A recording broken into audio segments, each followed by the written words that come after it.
sudah ditetapkan, peraturannya sudah sangat jelas, prosedurnya sudah sangat jelas. Pertanyaannya saya mungkin adalah tanah-tanah yang akhirnya ditetapkan terlantar oleh pemerintah. Diapakan sih, Pak? Oh ya, bagus nih pertanyaannya ya. Setelah ditertibkan mau diapakan itu tanah kan? Ya, benar. Jadi sebelum saya ke situ, tujuan adanya kebijakan atau aturan ini sekali lagi untuk memastikan tanah-tanah yang telah dilekati oleh sebuah hak. Artinya ada janji kepada negara untuk mengusahakan dan menguasai. Oke, harus dipenuhi.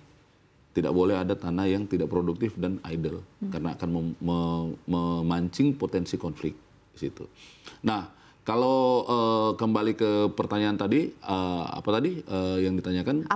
Diapakan oleh pemerintah? Diapakan oleh pemerintah terlantar. Ketika dia sudah melewati serangkaian proses tadi yang cukup panjang itu, ya.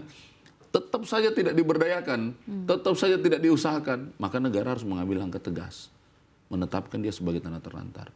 Masuk ke sesi berikutnya atau tahapan berikutnya adalah pemberdayaan, pendayagunaan tanah terlantar. Untuk apa? Kalau sesuai ketentuan PP-nya, dipergunakan minimal untuk 4 kepentingan. Yang pertama itu untuk kepentingan reforma agraria. Mungkin teman-teman tahu reforma agraria itu. Reforma agraria itu adalah usaha pemerintah untuk mengatasi ketimpangan pemilikan lahan.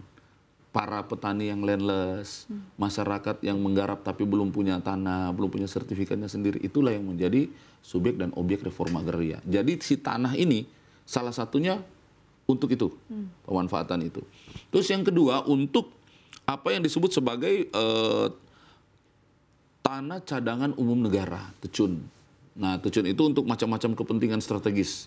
Ada untuk pertahanan keamanan, ada kita mengenal nanti ada pembangunan sekolah rakyat, ada pembangunan rumah, 3 juta rumah, ya kan itu banyak sekali ya program strategis nasional yang saat ini sedang dan bukan cuma sekarang, dari dulu kan sampai sekarang dan pasti membutuhkan lahan. Nah ini negara akan memprovide itu, tentu kalau sudah ditetapkan sebagai tanah terlantar. Kemudian ada juga pemanfaatan itu untuk bank tanah. Nah ini bank tanah apa? Ini bank tanah ini adalah cara pemerintah untuk mendapatkan tanah dan memanfaatkannya untuk kepentingan-kepentingan strategis nasional dan untuk kepentingan masyarakat.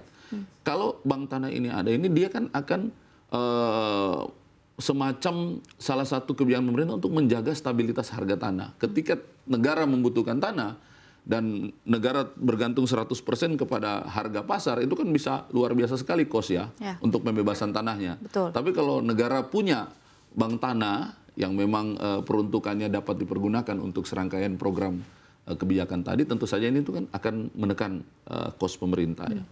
Dan yang terakhir ada pemanfaatan untuk cadangan negara lainnya atau kepentingan-kepentingan lainnya yang tentu disesuaikan dengan kebutuhan pemerintah, baik pemerintah pusat maupun pemerintah daerah di mana lokasi itu berada. Jadi sekali lagi nggak kemana-mana sih tanah itu sebenarnya untuk rakyat juga. Betul. Nah, cuma bagaimana kalau dimohonnya bagaimana Pak? Apakah bisa diberikan kepada si A, si B, perorangan atau badan hukum? Kalau konteksnya bank tanah kan bisa diajukan sebenarnya. Ya kalau yang ini pun sama sebenarnya.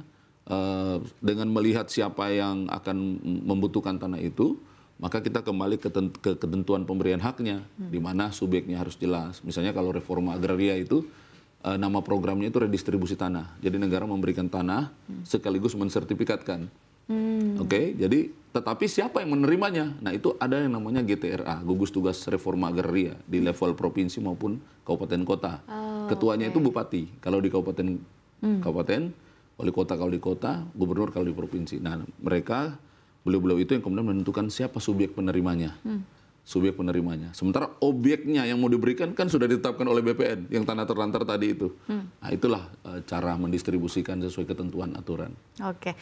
Dari tadi kan kita bicara soal konsep aturannya, kemudian juga tadi ada sudah menjelaskan prosedurnya begitu. Mungkin boleh dong Pak kita bahas berkaitan dengan case realnya yang sudah ditangani oleh Kementerian ATR BPN.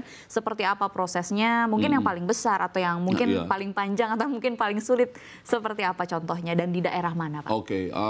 Di pendayagunaannya maksudnya ya. Ya kalau penertiban tanah terlantar di Indonesia itu kita sudah mulai sejak tahun 2010 dan pasti sudah banyak yang ditertibkan itu. Tetapi yang sudah diberdayagunakan setelah dia ditetapkan menjadi tanah terlantar. Itu ada contoh bagus di daerah Banten, itu di Kabupaten Pandeglang. Ya. Jadi di sana ada kampung reforma agraria namanya. Nah, itu merupakan contoh bagaimana sebuah lahan ex HGU yang dimiliki oleh sebuah PT ya, sebuah perusahaan yang memiliki HGU itu ditetapkan menjadi tanah terlantar, kemudian didayagunakan, diberikan kepada masyarakat yang memang di situ kebetulan dia petani, dia menanam pisang, nanam sayur, dan itu karena dia berada pada satu hamparan yang sama, itu kan jadi kampung tuh. Nah, kampungnya pun dinamakan Kampung Reforma Agraria akhirnya itu. Itu contoh dekat di Pandeglang kalau teman-teman media ingin berkunjung mungkin di sana, untuk ya. melihat. Ya, dan ada banyak contoh-contoh yang lain gitu, yang mungkin kita bisa lihat di Jawa Tengah ada, di Jawa Barat ada. Jadi banyak contoh-contoh yang bisa kita lihat dari reforma agraria. Oke, Anda menyebutkan bahwa sebenarnya upaya ini sudah dilakukan sejak tahun 2010 begitu. Tapi kan saat kita bicara berkaitan dengan legalitas sebuah lahan, sebuah tanah, ini kan pasti sesuatu yang kompleks dan juga melibatkan banyak lembaga, banyak badan, harus berkolaborasi dan juga berkomunikasi. Tantangan terbesar untuk melakukan atau melaksanakan aturan ini apa, Pak? Oh, Pak, pasti ada ya. Namanya kebijakan pemerintah, apalagi yang berkaitan dengan melakukan penertiban, itu kan pasti akan ada ya riak-riak yang pasti dihadapi. Tetapi kita selalu kembali kepada tujuan dasar kenapa peraturan ini atau kebijakan ini dilakukan. Justru ini untuk kemaslahatan orang banyak sebenarnya, untuk kesejahteraan masyarakat ini sendiri. Hari ini kita bicara mengenai isu kepastian hukum atas tanah. Bagaimana tanah saya kemudian diduduki oleh orang lain, padahal ada sertifikat saya di situ. Kalau diperiksa, berarti saya tidak kuasai tanah itu. Berarti saya entah ada di mana. Kok bisa ada orang lain menduduki tanah saya bertahun-tahun, saya tidak tahu. Betul. Nah, itu yang harus kita jaga.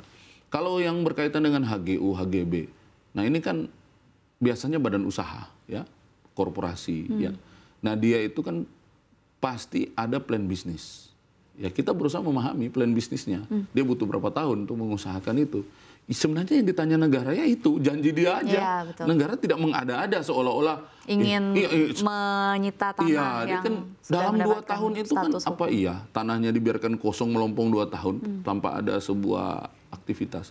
Terus ada perlawanan nggak? Ada, Mbak. Ada perlawanan itu pasti. Dan bahkan ketika sudah ditetapkan menjadi tanah terlantar pun itu digugat juga itu.